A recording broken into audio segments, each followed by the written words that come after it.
PPKM darurat kali ini adalah kebijakan pemerintah yang sangat tepat untuk memutus mata rantai virus COVID-19. Menurut beberapa pakar, akibat kita tidak disiplin prokes dan mobilitas tinggi serta abai vaksin. Jika saja sebelumnya kita taati semua itu, tak akan seperti ini. Sedihnya, beberapa profesi semakin terpuruk. Pekerja seni menjadi satu dari sekian profesi yang terpuruk akibat pandemi.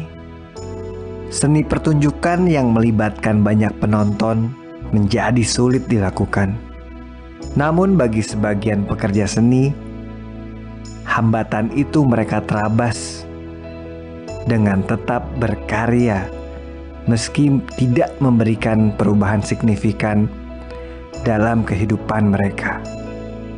Lihatlah Ibu Hayati, salah satu pekerja seni yang juga memiliki sanggar. Hayati telah menjual mobil dan menghabiskan tabungannya demi bertahan hidup tanpa adanya pemasukan. Setiap kali Hayati melipat baju-baju tradisional, Hayati kerap menitikan air mata.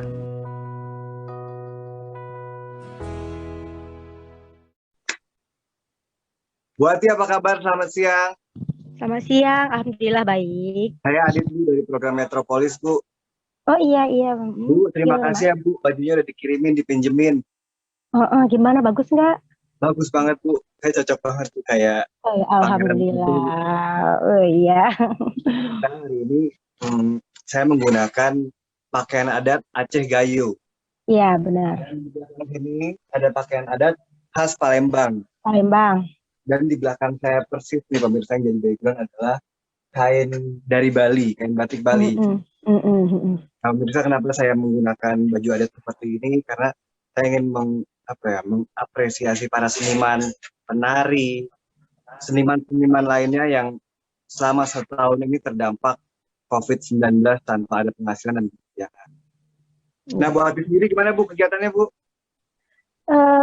Kegiatannya ya selama pandemi ini ya membuat aksesoris aja. Ada yang kalau ada ide buat baju kita buatin gitu, untuk meluangkan waktu aja. Bu, Ibu ngomong-ngomong, Ibu sudah divaksin belum Bu? Saya belum vaksin karena kemarin mau divaksin darah saya rendah. Tapi sempat mau usaha untuk divaksin udah, ya Bu ya? Vaksin, nanti kalau udah sembuh kita udah daftar lagi kok.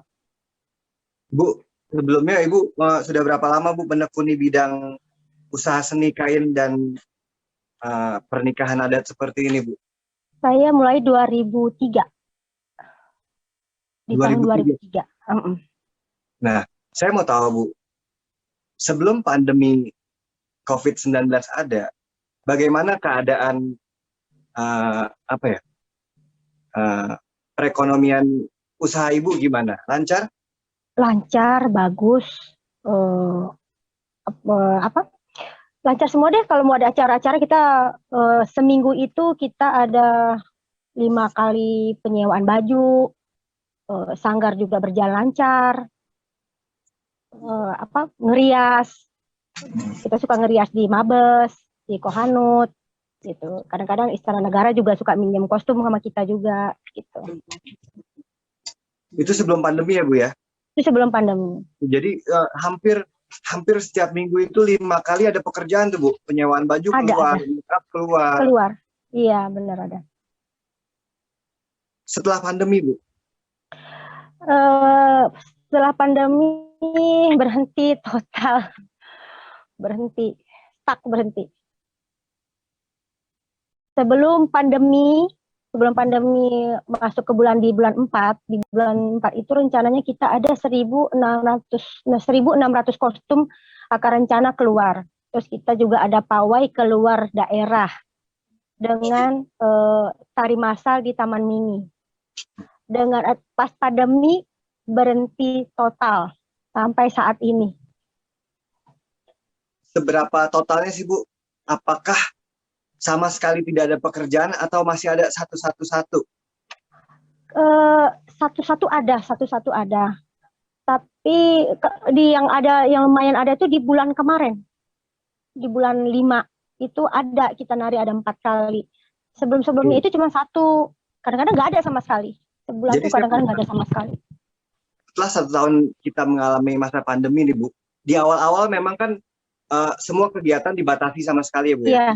Iya benar. PSBB sama sekali. Nah, kemarin di tahun 2021 udah mulai mau normal. Ada sedikit-sedikit, agak normal dikit. Itu mau sedikit-sedikit Bu? Iya dikit-dikit itu. Baru 1, 2, belum. Baru 1, 2.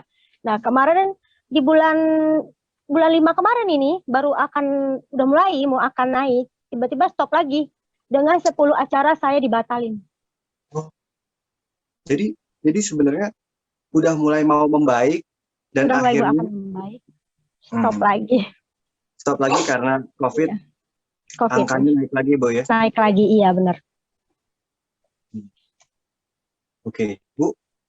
Waktu itu saat tidak ada pekerjaan, Ibu mengisi waktu dengan apa?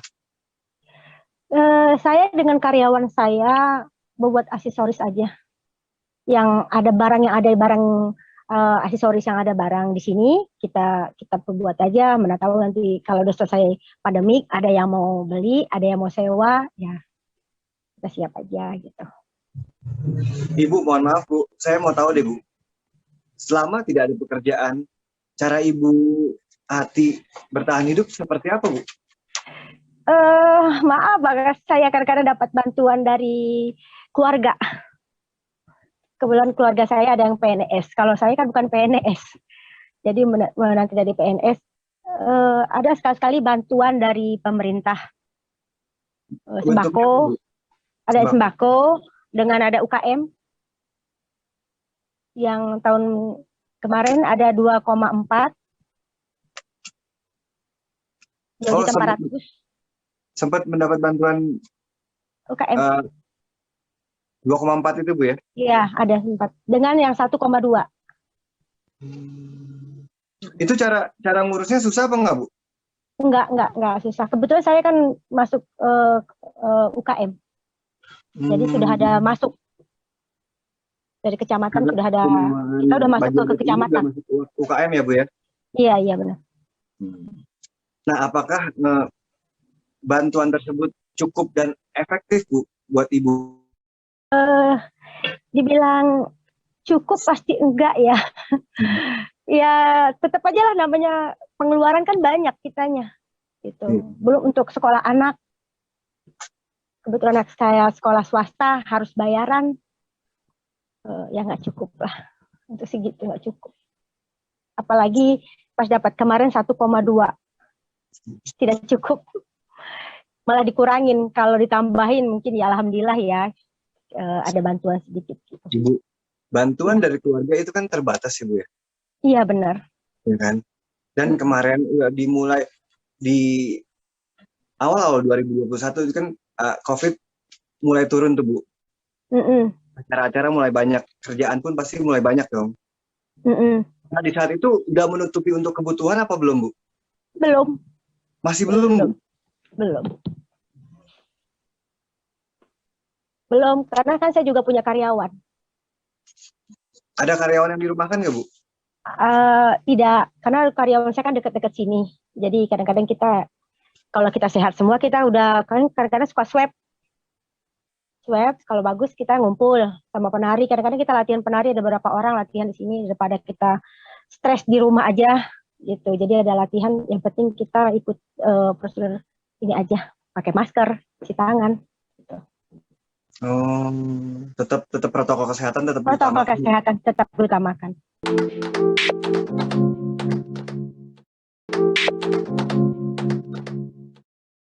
Oke pemirsa, tadi kita sudah ngobrol dengan Ibu Ati, dan sekarang saya mau ngobrol dengan penari nih. Ada Mas Ardian di sini. Mas Ardian, apa kabar? Baik Mas. Sebaliknya gimana kabarnya? Baik, alhamdulillah baik. Mas Adrian, sebelumnya saya mau pamer, baju saya keren nggak nih? Oh, keren banget itu motif gayo. Iya, benar. Iya. Mas Adrian sendiri pakai baju adat apa tuh Mas Kalau Adrian? saya pakai baju adat Sumatera Selatan, Palembang. Ini tanjaknya tanjak Palembang. Wah, saya juga punya nih. Ya, Ini benar. paling Ini ke topinya di sini. Tanjaknya. Bagus Mas, bagus banget. Mas Adrian, Ya, jadi penari udah berapa lama sih? saya jadi penari itu dimulai tahun 2010. Jadi sekitar udah 10 tahun. 10 tahun? Ya. Otodidak belajar sendiri atau ikut sanggar tari? Pertama sih otodidak dan pertama kali ke Jakarta langsung ikut sanggar. Asli mana Mas? Aslinya Sumatera Selatan, Lahat, Kabupaten Lahat. Mas Adrian? Ya. Nah. Mas Adrian lebih spesialis ke tarian apa? Tarian adat? Ya, ke tarian tradisional. Tradisi. Kalau dulu Mas Adrian sebelum pandemi, sering pentas di mana aja sih? Iya. Sebelum pandemi Mas Adrian, sering pentas di mana aja kalau dulu? Sebelum pandemik itu pentasnya ya di dalam negeri maupun luar negeri sudah sebelum pandemik. Misalnya pernah di luar negeri juga. Di mana Mas? Waktu itu tahun 2011 itu ke Perancis 1 bulan di sana ikut kayak folklore gitu. Terus di tahun 2014 saya ke Turki. Wow, luar biasa Mas Adrian, ngalang-ngalain saya belum pernah keluar negeri nih. Alhamdulillah berkat saya terjun ke dunia tari ya saya bisa keliling dunia lah walaupun baru 2 negara. Tadinya sih mau nambah lagi berhubung COVID jadi nggak jadi berangkat. Tadinya pengen keluar negeri lagi, pentas. Ya, pentas lagi, cuman karena keadaan COVID jadi nggak jadi. Mas Adrian, sebelum COVID, manggung pentas itu biasanya di acara apa? Sebelum COVID, pentasnya ya biasanya sih tampil di televisi, di TV-TV gitu untuk acara tarian tradisinya. Iya. Terus ya acara gathering. Sebelum pandemi itu kerjaan banyak banget Mas. Alhamdulillah. Jadi kalau sebelum pandemik itu kalau untuk wedding itu kan pagi sama malam. Jadi selama Sabtu Minggu itu biasanya dapat pagi malam kayak gitu. Serius? Ya. Berarti kalau dibilang di sebelum pandemi perekonomian lancar lah ya, aman. Alhamdulillah aman. Sangat aman atau sangat aman? Sangat aman kalau sebelum pandemik ya. Sangat aja aman. Kerjaan. Setiap hari itu saya jarang pulang ke kosan. latihan, pentas seperti itu. Oke, sekarang saya mau tanya, setelah diterpa pandemi, bagaimana Mas? Setelah diterpa pandemi, pertama kali itu kan tahun kemarin, tahun 2020 ya, awalnya itu pandemik. Itu pas di bulan 3 kalau nggak salah. Itu semua drop, hancur semuanya. Jadi saya ada jadwal ini sudah di-cancel semua. Ya harapan bisa Lebaran bisa pulang, bisa ketemu orang tua, bisa ngirim orang tua. Tapi saat pandemik semuanya hancur dan ya seperti sekarang ini. Nah itu kan di awal pandemi kita kan mengalami yang namanya dari bulan Maret sampai beberapa bulan tuh sempat tidak boleh ada kerumunan sama sekali, tidak boleh ada acara sama sekali, ya kan Mas? Ya betul. Itu sama sekali nol, tidak ada pekerjaan sama sekali. Sama sekali tidak ada pekerjaan, dikontrakan aja.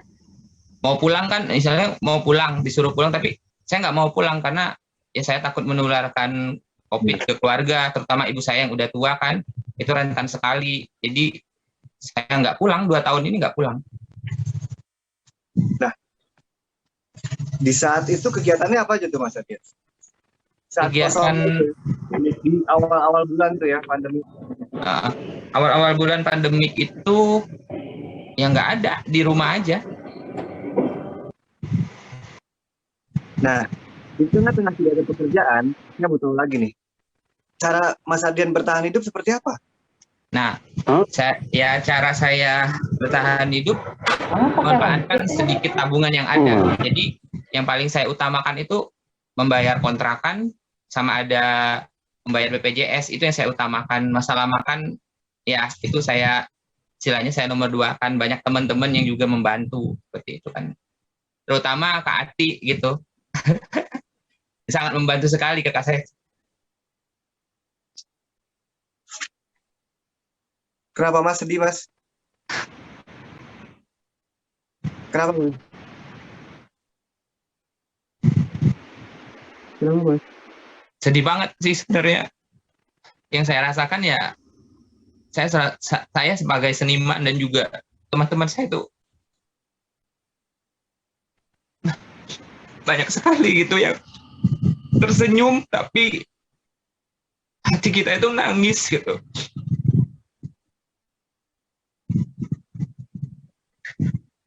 Apalagi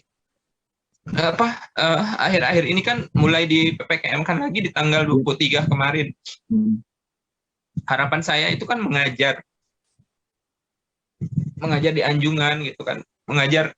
Tapi saat PPKM lagi, apalagi sekarang diperpanjang lagi sampai tanggal 20 kan. Ya udah gitu, ya pasrah aja gitu. Walaupun istilahnya ke depannya seperti apa ya, berdoa aja.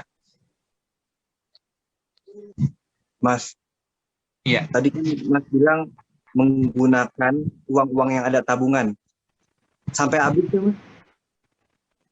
Ya tabungan sampai saat ini udah istilahnya dibilang nggak ada, masih ada. Cuman ya cukuplah untuk mungkin bayar kontrakan bulan ini gitu.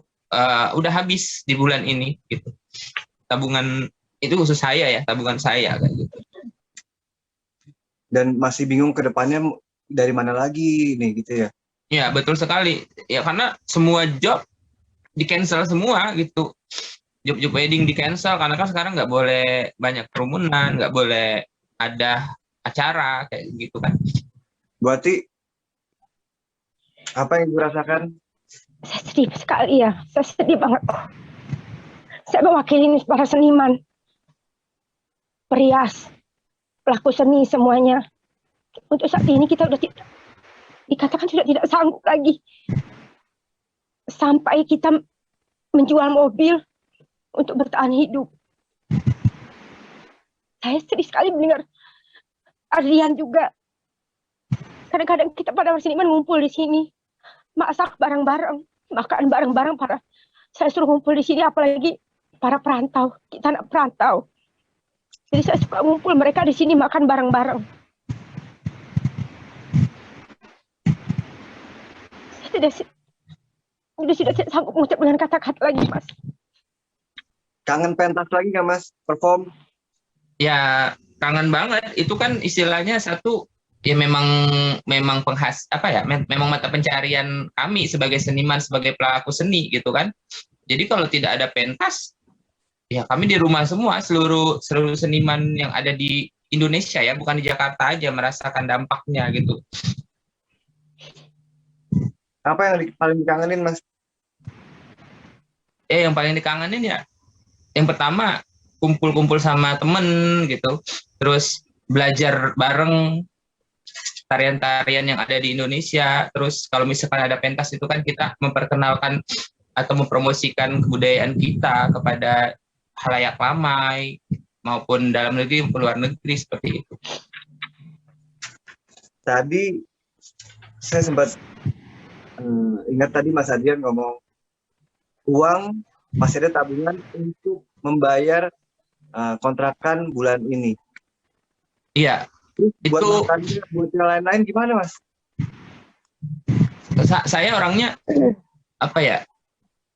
yang saya utamakan kontrakan dulu, karena kalau misalkan saya nggak bayar kontrakan, ya pasti saya diusir dari kontrakan gitu. Karena ya kita juga mengerti yang punya kontrakan juga kan harus memenuhi kebutuhan mereka juga gitu kan. Nggak mungkin kalau kita tidak membayar kontrakan.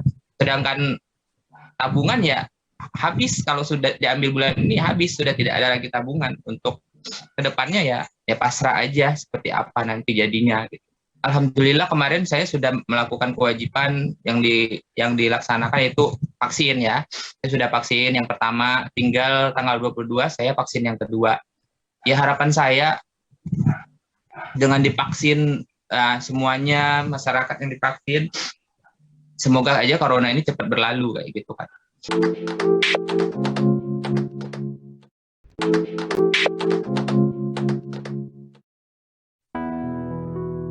Kisah Bu Hayati dan Adrian mungkin hanyalah secuil kisah pekerja seni yang bukan hanya terpuruk, tapi juga mati suri. Memang hampir tidak mungkin di masa pandemi membuat pertunjukan seni. Bahkan Hayati bingung akan dikemanakan koleksi baju tradisional yang ia miliki jika sudah tak bisa terpakai lagi. Hayati dan Adrian berharap pemerintah memfasilitasi pertunjukan seni virtual atau bahkan pertunjukan dengan penonton terbatas. Bukan hanya uang atau materi, Adrian bahkan merindukan gemulai gerak tarinya disaksikan para penonton. Pak Hairul, tadi kalau tadi kita lihat pengalaman dari Mas Adrian dan Bu Ati, sedih ya Pak? Sedih Pak. Saya ikut prihatin, sedih banget. Tanggapan Bapak sendiri seperti apa Pak? Ya, saya sebagai bagian dari masyarakat, khususnya Dewan Kota, saya ikut sedih dan prihatin dengan adanya kondisi seperti ini. Banyak pengrajin dan seniman kita yang di Jakarta, banyak yang tidak bisa berkreasi karena memang kondisi COVID yang seperti ini. Tentunya kita berharap mudah-mudahan Allah segera menuntaskan COVID ini sehingga para sahabat kita seniman ataupun juga pengrajin bisa bekerja sesuai dengan kebiasaannya setiap hari, sesuai dengan pekerjaan masing-masing. Karena terus terang aja, kita juga ikut merasakan bagaimana tergerusnya para seniman, mulai dari tata rias, tukang rias, ada pemahat patung, ataupun juga bagian pelukis, ataupun juga yang melakukan kegiatan-kegiatan yang lain, baik dalam bentuk nyanyi ataupun juga musik, itu banyak yang tergerus Bang Adit. Wah. Tapi tetap sebagai kita bagian daripada pemerintahan, Pak Gubernur pun juga masih tetap memberikan ruang bagi perajin dan juga bagi seniman untuk melakukan ekspresi. Contohnya kan pernah ada kegiatan Jakarta Arts Festival yang melakukan di jalanan, sehingga juga para pengrajin tentunya dalam kondisi yang sudah normal. Pak Hairul, ada nggak sih Pak program-program yang dibuat Pemprov DKI Jakarta untuk para seniman Pak? Di tengah pandemi seperti ini Pak. Di tengah pandemi ini memang kan semua hampir kegiatan-kegiatan kan memang off semua Bang Adit. Jadi memang jangankan untuk yang sifatnya massal ya, bahkan untuk yang kegiatan-kegiatan yang produktif sendiri, itu kan banyak juga yang melakukan kegiatannya off karena memang tidak bisa melakukan ekspresinya. Kayak seniman kan harus dia melakukan galeri atau pameran, ataupun juga kalau yang tukang rias dia harus melakukan riasannya dengan ibu tadi, kan itu kan dengan ditiadakannya perkawinan, pernikahan itu kan menjadi otomatis akan berhenti tata rias. Itu makanya, tapi dengan adanya PPKM ini kan sudah ditentukan untuk pernikahan kan maksimal 30 orang. Masih ada sebenarnya Mas Adit untuk melakukan kreasi itu. Dengan batas 30 orang kan. Batasi banget ya Pak ya?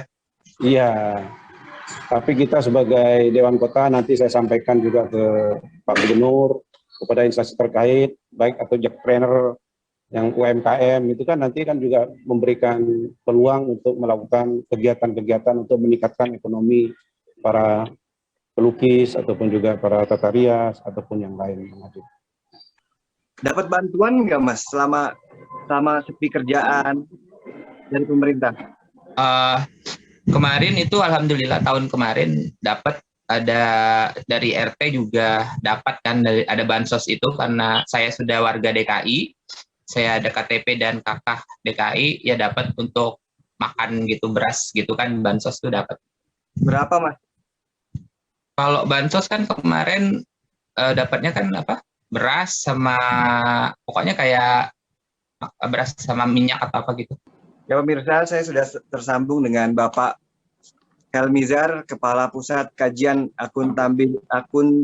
Akuntabilitas Keuangan Negara, Setjen DPR RI. Bang Helmi ya, Bang, apa kabar Bang? Baik, salam sehat. Alhamdulillah, harus sehat Bang, minimal sehat aja dulu ya Bang ya. Sehat dulu yang penting. Yang penting sehat dulu. Bang. Ya. Tadi kan saya sudah mendengar keluhan dari seorang penari, sama Bu Ati, pekerja seni, membuat perias, dia buat baju-baju untuk acara-acara pernikahan Bang. Itu mereka sangat sedih Bang. Terdampak sekali dengan adanya COVID. Tanggapan Abang sendiri seperti apa Bang? Baik, terima kasih pemirsa Jack TV. Pertama saya mengucapkan salam sehat buat semuanya ya. Mudah-mudahan kita masih diberikan kesehatan. Pada saat ini kita masih bisa ketemu secara virtual di Jack TV untuk membahas masalah terkait dengan bantuan-bantuan lainnya mungkin ya. Jadi sebenarnya pemerintah itu mengeluarkan untuk dana-dana bantuan itu cukup besar ya. Jadi pandemi ini kan bukan hanya di negara kita aja, tapi hampir seluruh dunia itu merasakan gitu. Tinggal pemerintah juga sudah semaksimal mungkin dengan mengeluarkan ketentuan tentang peraturan pemerintah nomor 1 tahun 2020, bagaimana membantu teman-teman, saudara-saudara kita yang terdampak COVID-19. Gitu. Jadi apa yang dialami oleh teman-teman, baik usaha kecil, menengah, mikro maupun usaha besar, semuanya itu terdampak. Tidak hanya kita, tapi hampir semua juga itu ikut merasakan gitu ya. Semua lini itu ikut terdampak. Kita akan berhasil kalau kita sepakat bergotong royong bersama-sama menghadapi situasi COVID seperti ini. Jadi saya berharap pertama dengan meningkatnya COVID di sebulan terakhir ini juga tentunya bukan kita saja ya yang terdampak, tapi pemerintah juga menjadi kesulitan sehingga mengeluarkan yang namanya PPKM darurat. Jadi memang benar-benar kita di stop. Itu yang menjadi kalau kita mau ke depan lebih baik ya, mau nggak mau langkah yang ditempuh pemerintah harus kita patuhi juga gitu. Dan memang pemerintah tidak henti-hentinya ya untuk membantu bantuan sosial yang banyak di beberapa kementerian. Seperti tadi teman-teman juga sudah menyampaikan bahwa ada di Kementerian Sosial, ada di Kementerian Koperasi, ada di Kementerian Pariwisata. Semuanya itu adalah untuk membantu teman-teman kita yang terdampak dengan kejadian COVID ini. Mungkin itu yang menjadi konsen kita bersama ya, tidak hanya pemerintah tapi masyarakat itu sendiri juga bisa memahami dan juga mematuhi protokol kesehatan yang sudah ditetapkan pemerintah. Ini yang perlu kita jaga bersama, itu menurut saya. Jadi bagi teman-teman yang belum mendapatkan bantuan sosial, saya rasa bisa menghubungi, apalagi di sini ada Pak Dewan Kota ya, yang mungkin juga bisa memberikan solusi. Semuanya itu sudah bisa dilakukan secara online, baik itu yang dilakukan oleh Kementerian Sosial maupun kementerian-kementerian yang lainnya. Jadi pemerintah, saya melihatnya sudah konsen untuk bagaimana membangun kondisi yang di luar dugaan ya. Berbeda dengan kondisi di tahun 98 itu itu dampaknya tidak terlihat bagi usaha kecil dan menengah ya. Jadi mereka masih eksis, termasuk juga kejadian di 2008.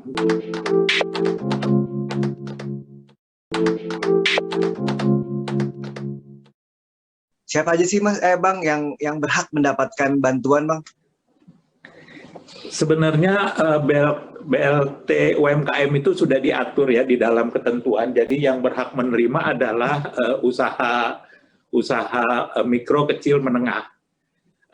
Yang menjadi persoalan adalah di tahun 2020 itu Presiden menetapkan jumlah 12 juta penerima UMKM. Nah, penerima 12 juta UMKM itu, pemerintah itu belum menyiapkan siapa aja sih yang menerima, akhirnya terbagi semua itu. Sampai totalnya hampir mendekati angka di atas 10 juta. Tetapi di dalam pelaksanaannya, tentunya ada pengawasan dan pemeriksaan. Sehingga banyak penerima BLT UMKM tahap 1 yang jumlahnya 2,4, itu tidak tepat sasaran. Nah, ini yang menjadi persoalan gitu. Nah, tidak tepat sasaran karena apa? Karena masih ada juga orang yang punya rekening yang sudah ditentukan tetapi melebihi rekening yang ada. Kedua, dianya selaku aparatur sipil negara, itu juga penerima. Ini yang menjadi perlu adanya pengawasan, terutama ya pengawasan dari, kalau saya bisa mengatakan ya, peran Dewan Kota inilah yang sebenarnya bisa membantu teman-teman kita yang khusus ada di Jakarta aja lah. Jangan kita berbicara secara nasionalnya. Mungkin itu, Mas. Berarti di BLT tahap pertama, kalau menurut Abang banyak yang kurang tepat sasaran, Bang ya? Iya. Nah, Bang, ini kan masuk ke tahap kedua nih, Bang, BLT UMKM, Bang. Benar, Bang? Iya. Jadi di tahap kedua itu memang pemerintah itu mempunyai pendataan yang sudah mulai membaik ya. Jadi penerima yang dialokasikan itu sebanyak 99 juta itu secara nasional. Jadi berapa bagian dari DKI saya juga belum tahu ya, karena penerima pertama itu dengan ketentuan yang baru tahap 2 itu masih bisa dibagikan ditambah penerima baru. Jumlah yang diberikan BLT itu hanya sebesar 1.200.000. Jadi sangat berbeda dan jumlahnya itu menurun angka yang disiapkan oleh pemerintah. Itu aja mungkin yang ini kan. Bang, mohon maaf Bang, saya pengen tahu sebenarnya bantuan itu dikasih ke masyarakat tuh berapa kali sih Bang? Jadi dia itu ada tahapan-tahapan ya, jadi hampir sama ya bantuan-bantuannya itu. Jadi ujung akhirnya itu adalah memang dengan adanya bantuan BLT UMKM ini ada yang bisa dia membantu kebutuhan-kebutuhan di dalam membantu jumlah karyawan yang menjadi UMKM yang ada di mereka yang kelola sendiri ya. Jadi kalau kita mau hitung-hitung, sebenarnya jumlahnya itu cukup besar. UMKM yang penerima itu ada kurang lebih sekitar 63 juta usaha mikro. Dan dari jumlah sekian itu berapa jumlah tenaga kerjanya? Ini kan sudah cukup banyak ya. Jadi mereka yang mendapatkan jumlah 9 juta orang itu pun sedikit, tidak sebanding dengan jumlah UMKM yang ada. Jadi perlu peran daripada masyarakat, terutama pemerintahan daerah di dalam memberikan bantuan BLT bagi UMKM. Jadi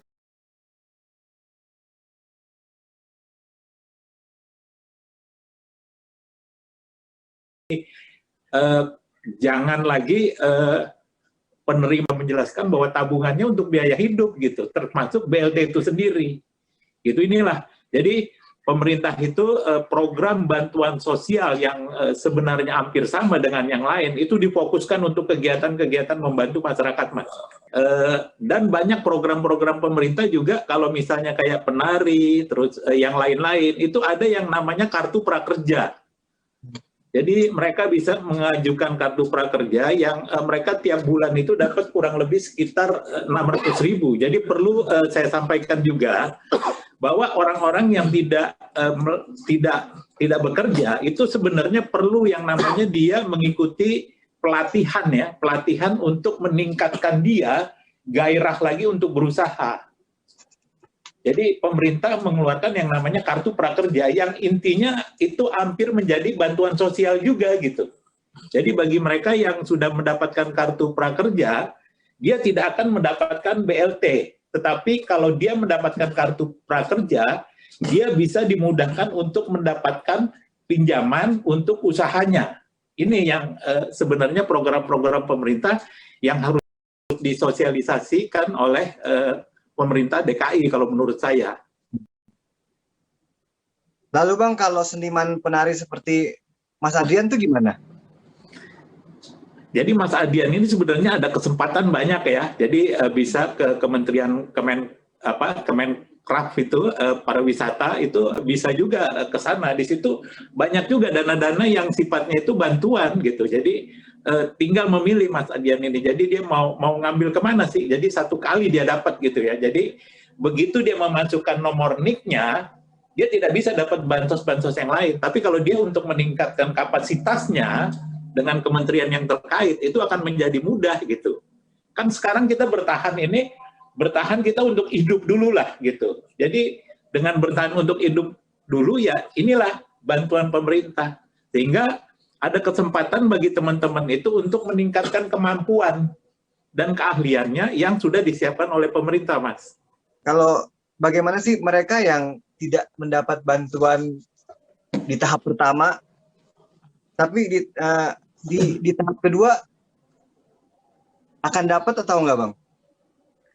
Kalau mereka mengajukan, ini kan pengajuannya kan kalau DKI itu di dinas koperasi ya, di dinas koperasi bisa di provinsi maupun di kabupaten kota, nanti mereka yang verifikasi gitu.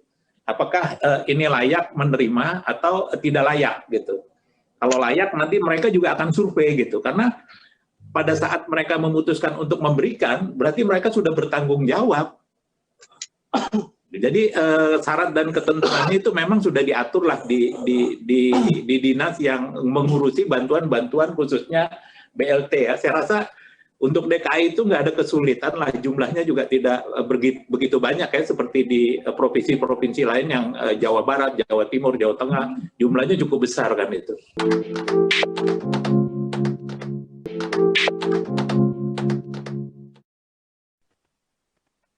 Pernah perform di DPR belum? Mumpung ada Bang Helmi nih. Kalau di DPR sih belum pernah gitu. Jadi nanti setelah pandemi ada banyak acara DPR, Mas Adrian diundang tuh. Oh siap. Siap Mas Dian.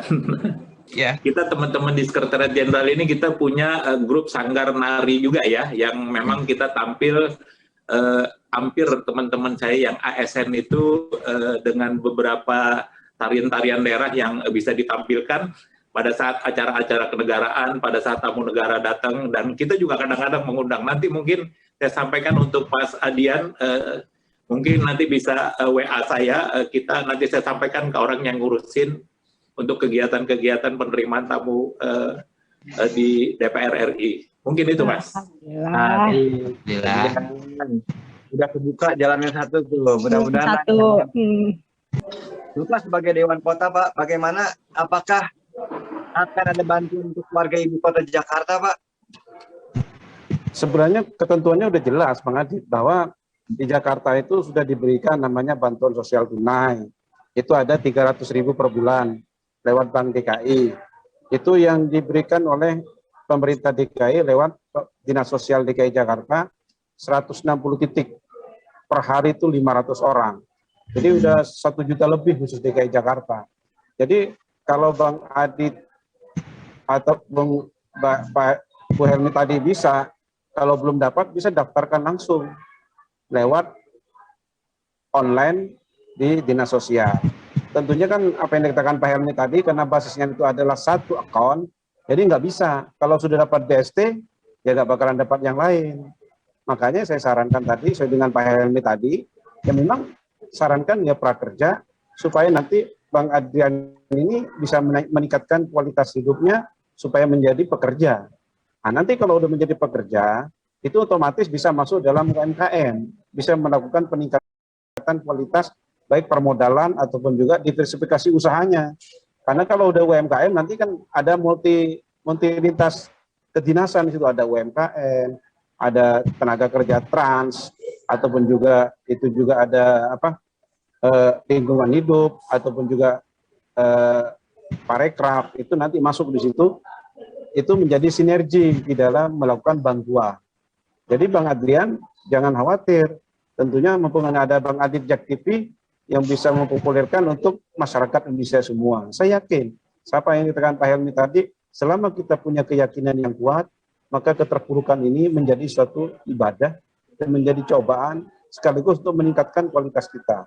Memang tentunya di DKI ini yang penduduknya 7 juta, kalau siang bisa 10 juta, itu semua memang banyak yang terkendala. Tapi Pemda DKI sudah melakukan UMKM ataupun Jackpreneur. Tentunya kalau masuk ke Jackpreneur, itu di DKI itu ada 500 miliar. Tapi harus e-order, masuk dalam e-order, ada e-katalog, nggak bisa. Jadi kalau kita sembarang, nggak masuk dalam Jackpreneur, ya nggak dapat bantuan. Makanya nanti kalau memang Pak Adrian atau Bu Helmi tadi nanti, kalau memang tinggalnya di Jakarta Timur, tinggal menghubungi Jakarta Timur, selatan menghubungi selatan, semua udah tersedia. Saya kira kalau rajin ke situ, ke pemerintah, dinas sosial, saya kira akan tuntas semua, Bang Adit. Karena semua program sudah disiapkan di situ. Bang Adrian sudah disiapkan, tinggal kita kreativitas kita sendiri. Jadi kreativitas dari Bang Adrian, Bu Helmi, jadi bagaimana meningkatkan diversifikasi itu.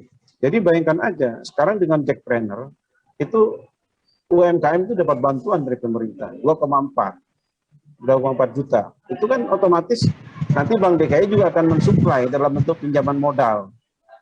Nah, termasuk juga dalam melakukan kegiatan.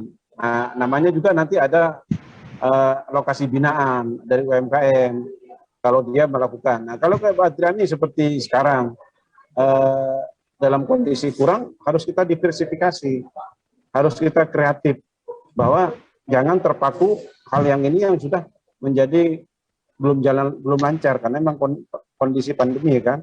Banyak juga orang yang melakukan diversifikasi usaha ataupun pekerjaan, tapi pada prinsipnya dia untuk meningkatkan taraf hidup dan untuk meningkatkan kualitas hidup. Jadi kalau DKI itu sudah memberikan semua, yang penting nanti kalau Bang Adrian ada apa-apa, tinggal hubungin saya, barangkali nanti bisa saya bantu, Bu Helmi juga nanti untuk ke dinas mana, karena memang ini udah ada bagiannya. Karena kalau nanti kita salah sasaran, akan kesulitan. Dengan BLT 2,4 juta, saya kira itu cukup bagus untuk meningkatkan usahanya. Memang dalam masa pandemi seperti ini, apa dikatakan Pak Helmi, memang untuk kebutuhan pribadi sendiri, kan itu juga mendesak juga. Dan Pemprov juga memberikan kesempatan itu selama dalam rentang itu juga tercover dengan baik. Ada usahanya, ada kriterianya.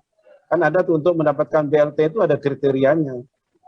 Tentunya karena satu kon, dia tidak boleh mendapatkan yang lain. Nah, kalau yang bantuan sosial tunai yang 300.000 per bulan, itu Bang Adrian udah nggak usah capek-capek, udah otomatis ditransfer di Bank DKI. Tinggal lihat aja di Bank DKI, nanti per 3 bulan, ataupun ada juga per sebulan. Saya kira memang untuk membantu masyarakat di tengah keterpurukan pandemi ini, ya istilahnya ada oase lah di tengah dahaga seperti ini. Memang tentunya belum bisa maksimal untuk semua, tapi paling tidak pemerintah DKI Jakarta ini sudah memberikan ruang yang sangat terbuka, baik kepada UMKM ataupun juga pekerja, ada prakerja. Nanti kalaupun nanti bisa ikut pelatihan-pelatihan, Dinaker Trans, itu mulai dari pelatihan las ataupun juga pelatihan las bawah laut, itu bisa nanti Bang Adrian. Itu kalau las bawah laut tentunya kalau kondisinya udah bagus ya, itu kalau dikerja di perusahaan-perusahaan itu bisa 30 juta. Saya udah punya pengalaman, diterima di Jepang, itu Bang Adit itu bisa gajinya 30 juta.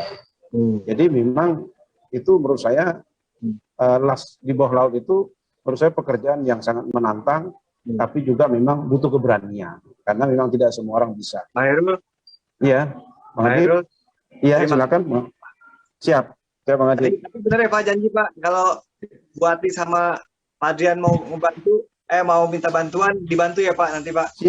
Siap Pak. Jangan kan Bang Adrian, masyarakat siapa yang datang saya juga saya bantu Bang. Orang lagi ketemu begini kan, siap. Di saat seperti ini emang harus saling bantu membantu itu ya. Iya, siap Bang Adit. Kalau kita mau berusaha, Tuhan pasti kasih, dan kita jangan fokus kepada masalah, tapi karena kita fokus untuk menyelesaikan masalah ke depannya Pak. Iya. Pak, waktu. Terima kasih banyak ya Pak.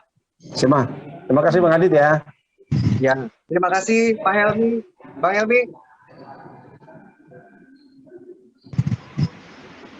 Bang Helmi, terima kasih. Ma Hairil, terima kasih. Bu Ati, terima kasih. Ya, sama-sama. Terima kasih sudah mengobrol. Sehat-sehat semua. Sehat, alhamdulillah. Alhamdulillah sehat. Semoga kondisi seperti ini cepat selesai dan kita bisa berkarya lagi. Amin. Amin.